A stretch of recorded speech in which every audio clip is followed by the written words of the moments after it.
जेठनी ली चराइन हमारे नैहर के चुंदरिया जेठनी ले चराइन जेठनी ले चराइन हो तो सबेरे हम पुलिस बोलाए हो तो सबेरे हम पुलिस बोलाए पुलिस बोलाए हो पुलिस बोलाए जेठनी हमारी चतुरा सयानी रुपया दी धराइन जेठनी हमारा चतुरा सयानी रुपया दी धराइन रुपया दी धराइन मारे नैहर के चुंदरिया गोतिनी ले चराइन हमारे नैहर के चुंदरिया गोतिनी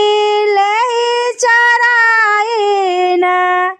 हो तो सबेरे सरपंच बोलाई हो तो सबेरे सरपंच बोलाई सरपंच बोलाई सरपंच बोलाई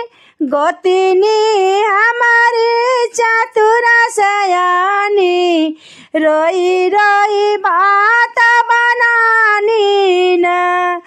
गोतिनी हमारा चतुरा सयानी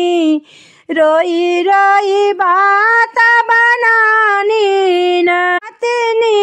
हमारे बहुत सयानी रोई रोई बात बनानी न हमारे नैहर के चुंदरिया गोतिनी ले चराइन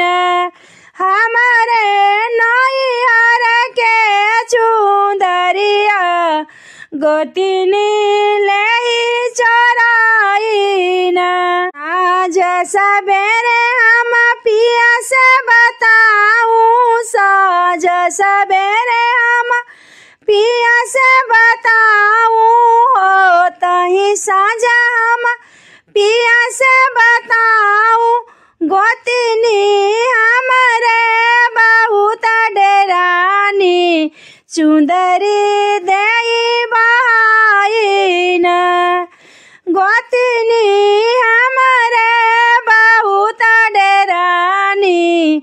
चुंदरी दी बहाइन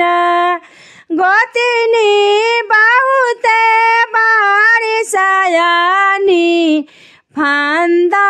सब कुछ ले बचाइन